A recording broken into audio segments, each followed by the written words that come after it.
రాజధాని రైతులకు, ఆంధ్రప్రదేశ్ ప్రజలకు, మీడియా మిత్రులకి, కూటమి ప్రభుత్వానికి, పార్టీలందరికీ కూడా నమస్కారాలు. అయితే ఈరోజు ఒక ఏఆర్ఎస్ పార్టీ రైతుల కోసం, రైతు కూలీల కోసం ఈ జేకేఆర్ 314 రోజుల నుంచి పోరాటం చేయడం జరుగుతూ ఉంది. సెకండ్ కూలింగ్ మీద ఎకరం 5 కోట్ల నుంచి 10 కోట్లైన భూములన్నీ కూడా పూర్తిగా అడిగేవాళ్ళు లేకుండా అయిపోయే విధంగా చేశారు. ప్రతిసారి ఫస్ట్ కూలింగ్ అని, రెండోసారి చేసినప్పుడు రెండోసారి కూలింగ్ అని, మరి జగన్ గారు చేసినప్పుడు ఆయన 3 రాజధానులని, ఈ విధంగా ప్రతిసారి కూడా ఇక్కడ అన్యాయం చేస్తున్నారని చెప్పి మేము పోరాటం చేయడం జరుగుతూ ఉంది.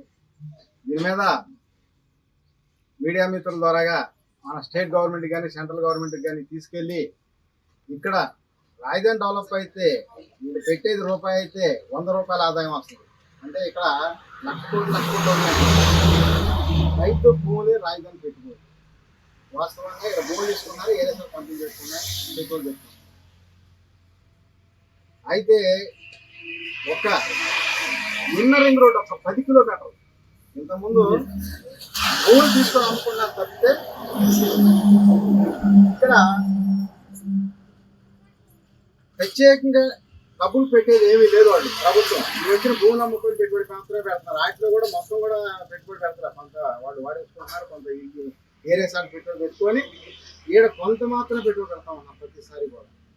అయితే చిన్న కాకాని దగ్గర నుంచి హరిశ్చంద్రాపురం అంటే వైకుంఠపురం దాకా ఇన్నర్ రింగ్ రోడ్ ఒక్క 13 కిలోమీటర్ల ఇన్నర్ రింగ్ రోడ్ తీయమనండి. ఆ పక్కన కనీసం 100 కోట్లు అండి. అక్కడోళ్ళు వచ్చి 20 కోట్లు కొంటారు, ఇంకో సాటికి వెళ్ళి 10 కోట్లు కొంటారు. శ్రీకాకుళం నుంచి చిత్తూరు దాకా దాదాపు మొత్తం కూడా మన రాష్ట్రంలో మినిమం 5 కోట్లు తక్కువ ఎక్కడ ఉండదు. ఎక్కడ అంటే రాష్ట్రం అంతా డెవలప్ అయితే రాష్ట్రం అంతా రైతులు బాగుపడతారు. రైతు బాగుపడితే అందరూ బాగున్నట్టే, రైతు కూలీలు కానీ, ప్రజలు కానీ అందరూ కూడా. సంవత్సరానికి 50,000 కోట్లు రెవెన్యూ ఆదాయం వచ్చింది. ఏదైనా కానీ రాజధాని డెవలప్ అయితే సంవత్సరానికి 1,00,000 కోట్లు ఆదాయం వస్తుంది. గతంలో కూడా సీఎం గారు చెప్పారు, ఒక రియల్ ఎస్టేట్ ఆగిపోతే సంవత్సరానికి 30 రకాల ఆదాయ వనరులు కోల్పోతున్నారు. మరి ఇప్పుడు ఆయన చేస్తున్నా కూడా అదే, మళ్ళీ సెకండ్ కూలింగ్ కాదు. ఆయన 3 రాజధానులు ఈ సెకండ్ కూలింగ్ ఆడు, అంతే తేడా. ఎందుకంటే ఒక్క 13 కిలోమీటర్ల ఇన్నర్ రింగ్ రోడ్ తీసుకొని రణరంగం సృష్టించినట్టు ఉంటుంది అన్నమాట. మామూలుగా కదా, రైతులందరూ అర్థం చేసుకుని కూడా భూములు ఇవ్వకుండా ఆగారు, సంతోషంగానే ఉన్నాయి.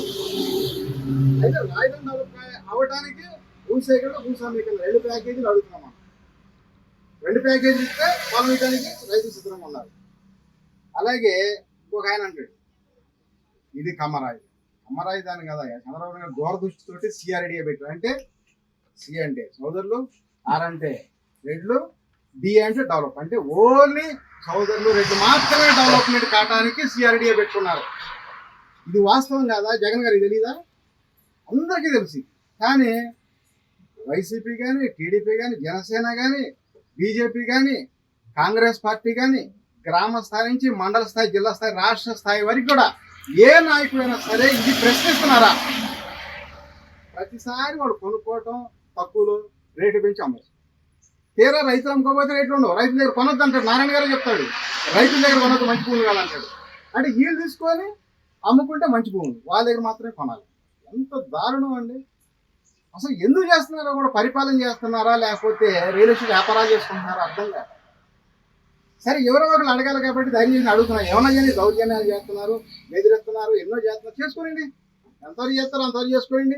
ఒకప్పుడు కేసీఆర్ గారిని కూడా అలాగే చేశారు, ఇంకా ఏరేరం చేశారు, అధికారంలో రాలేదా? ఇవన్నీ సహజమే, మనం ఎక్కడ భయపడాల్సిన అవసరం లేదు. ఇలా విజయ్ గారు కూడా అట్లాగే ఆయన స్వయం కృషితో, స్వశక్తితో వచ్చారు. ఎన్నో రకాలుగా ఆపడం చూస్తారు అగ్రవర్గాలు. కానీ పేదలు రాజకీయాల్లోకి వస్తే అగ్రవర్గాల మీద ఎక్కడ దాడులు ఉండవు. అగ్రవర్గాలు రాజకీయాలు చేస్తే పేదల మీద, ఎస్సీ, ఎస్టీ, బీసీ, మైనార్టీలు 80% ఉన్నా కూడా విపరీతమైన దాడులు చేస్తున్నారు. కావాలని చూడండి, ఏ పార్టీ అధికారంలో కూడా దాడులు జరిగేది మాత్రం పేదవాళ్ళ మీద. కానీ పేదోడు అధికారంలోకి వస్తే మాత్రం ఉండోళ్ళ మీద ఎవరి మీద దాడులు చేయడు. ఎందుకంటే వాళ్ళకి మనసాక్షి వాళ్ళు కష్టపడితే తెలుసు. అలాగే 2014 వేసినప్పుడు కూడా రుణమాఫీ చేస్తున్నాడు సీఎం గారు చంద్రబాబు నాయుడు గారు. అప్పుడు ఏదో 5 ముక్కలు చేసి 2 ముక్కలు ఇచ్చి మళ్ళీ 3 ముక్కలు ఆకి అంతా కనబడడం. ఇప్పుడైనా సరే ఆయన మళ్ళీ అధికారంలో రావాలంటే ఈ రాష్ట్రం మొత్తం కూడా మినిమం ఒక 2 లక్షల కాడికి రైతు రుణమాఫీ చేయాల్సిందిగా కోరుకుంటున్నాం. ఎందుకంటే చాలా అన్యాయం అయిపోయారు. అప్పుడు కూడా రైతులందరూ కూడా నమ్మి రుణమాఫీ చేస్తారండి. ఏదో రాజధాని వచ్చిన 4 ఊళ్ళు డెవలప్ అయ్యాని కాదు. శ్రీకాకుళం నుంచి చిత్తూరు దాకా అన్ని జిల్లాలు డెవలప్ అవ్వాలి. రైతులందరూ బాగుండాలి, ప్రజలందరూ డెవలప్ అవ్వాలి. అలాగే ఇక్కడ రాజధాని పెట్టామన్నారు. బ్యాంకింగ్ లోన్ ఏ బ్యాంక్ అయినా సరే కూలింగ్లో తీసుకున్న ఫ్లాట్లకి మినిమంగా ఒక 5,000 నుంచి 10,000 బ్యాంకి లోన్లు రుణాలు ఇవ్వాలి. ఒక్క బ్యాంకి రుణం ఇవ్వాలి. ఈ చుట్టుపక్కల మరి ఎకరం కోట్లు అమ్ముతుంది అంటున్నారు. కనీసం మినిమం ఒక 40 లక్షలు 50 లక్షలు బ్యాంకి లోన్ ఇవ్వాలని అడగాలి కదా. మిగతా ఉన్న పార్టీ వాళ్ళు ఎవరు అడగరు, ఆయన ఈయనవద్దు. ఇంకా ఏదైనా అవసరం అయితే ఏలాలేసి కోర్టు నుంచి నోటీసులు పంపించి ఏలమేనని చెప్తున్నారు ఈ మధ్యలో ఉన్న రైతులందరికీ కూడా ప్రభుత్వం. ఎంత అన్యాయం అంటే ఈ అన్యాయం మీద ఖండించేవాడు ఒక్కళ్ళు లేరు. ఎవరు అడిగితే ఎవరు పదవులు పోతుందని భయం, ఎవరు అడిగితే ఎవరు పార్టీలో నామోసిన భయం. ఇక్కడ ఈ ఆర్ఎస్ ఈ జేకే ఒక్కడే కనపడుతున్నారు. ఈ ఏకైక వ్యక్తి ఈ ప్రభుత్వం మీద అడగటానికి పోరాటం చేయడానికి. అందరూ అడిగితే ఏదైనా మంచి జరిగింది, లేకపోతే నాకెందుకంటే చివరికి పొలాలు తీసుకున్నారు, రేపు ఊళ్ళు చేసుకుంటారు. ఈ మధ్యలో జనాలు కూడా ఉంది వాళ్ళ ఇష్టానుసారం అయితే.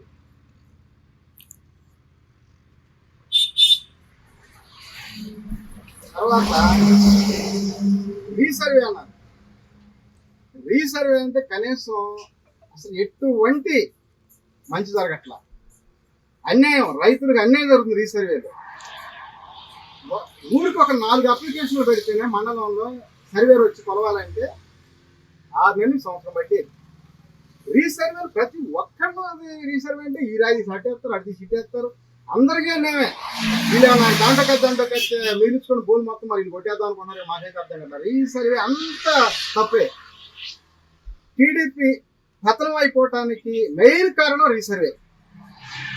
నా లెక్కలో భూస్థాపితం అయిపోయింది రీసర్వే వల్ల. అంత దారుణంగా ఉందన్నమాట రీసర్వే. అలాగే కరెంటు వాస్తవం అయితే చంద్రబాబు నాయుడు గారి టైంలో వర్షాలు లేకపోయినా కూడా కరెంటు ఉండదు. అంత లో వోల్టేజ్ ఇవ్వటం, జనాలు పాపం కస్టమర్లు అందరూ కూడా చూస్తున్నాం. ప్రజలు టీవీలు మాడిపోవటం, ఏసీలు మాడిపోవటం, లేకపోతే ఫ్యాన్లు మాడిపోవటం, లైట్లు మాడిపోవటం, అనేక ఇబ్బందులు పడుతూ ఉన్నారు ఈ కరెంటు మీద. దీని మీద పెద్ద దృష్టి పెట్టాల్సిందిగా సీఎం గారు మేము కోరుకుంటా ఉన్నాం. ఒక సీఎం గారు తిరగకపోతే డిప్యూటీ సీఎం గారు ఏమన్నా ఆయన వచ్చి కొంచెం అడగాల్సిన అవసరం ఉంది. లేకపోతే మళ్ళీ కాబోయే సీఎం అన్నారు లోకేష్ గారు, మరి ఆయన కూడా స్పందించాల్సిన అవసరం ఉందని చెప్పి నేను కోరుకుంటాం. అలాగే ఒకప్పుడు రైతులు ఎదురుగోలుగా తిరిగారు, తర్వాత కారులో తిరుగుతూ ఉన్నారు. ఈ రాజధాని సక్రంగా డెవలప్ అయితే విమానాల్లో దిగుతారు రైతులు. ఈ రాష్ట్ర ప్రజలందరూ కూడా విమానాలకి ఓనర్లు కూడా అవుతారు రైతులు. అలాంటి స్థాయి వచ్చింది అనమాట. అందుకని చెప్పి వీళ్ళు ఏం చేస్తున్నారు, డెవలప్ కాకూడదని ఎప్పటికప్పుడే ఫస్ట్ గెలిస్తే ఫస్ట్ పోలింగ్, ఆయన వస్తే 3 రాజధానులు, మళ్ళీ వచ్చి సెకండ్ పోలింగ్ ఆపేస్తా ఉన్నారు. మినిమం 1 కోటి రూపాయలు కానీ పెరగకూడదు. ఈ ప్రాంతంలో ఇన్నర్ రింగ్ రోడ్ చేస్తే చెప్పాక 100 కోట్లు అయితే అలాంటి పరిస్థితులు రాకూడదు, పెరగకూడదని ఆయన కావాలని కంకణం కట్టుకుని చేస్తున్నారు. ఇలాగే కొనసాగితే ఏఆర్ఎస్ పార్టీ ఓటేస్తారు నెక్స్ట్ ప్రజలు. ఎక్కడెక్కడ ఏ విధంగా డెవలప్ చేయాలో ప్రతి కుటుంబం 10 కోట్ల ఆస్తి పనుల్ని చేసి తీర్థమని చెప్పి నేను చెప్తాను అన్న. ఎందుకంటే మాకున్న ఆలోచన మాకుంది, ప్రజల్ని ఎలా డెవలప్ చేయాలి. అందుకనే మీడియా మిత్రులు కూడా సోషల్ మీడియా మొత్తానికి కూడా నెలకి 10,000 రూపాయలు గౌరవేతం ఇస్తామని చెప్పాం. అలాగే ప్రతి ఓటర్కి ప్రతి నెల ఒక వాలంటీర్ పోస్ట్ లాగా 5,000 రూపాయలు ఇస్తాం.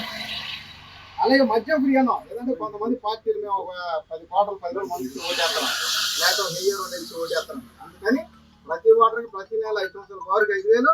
అలాగే మద్యం ఫ్రీగా ఇచ్చేస్తాం అన్నమాట. ఆ విధంగా చెప్తామన్నా మన ప్రెస్ మీట్ ద్వారా ప్రజలందరూ కూడా తెలియపరుస్తున్నాం. ఏదో అన్నారు, ఇంతకంటే ఎక్కువ చెప్తారు. కేసీఆర్ గారు దళితులు ముఖ్యమంత్రి చేస్తున్నారు. కనీసం చివరిలో 1 నెల 2 నెలలు ఇచ్చినా కూడా మళ్ళీ 3వ సారి సీఎం అయ్యేవారు. ఎప్పుడైనా ఇచ్చిన మాట కట్టుబడి ఉండాలి. నేను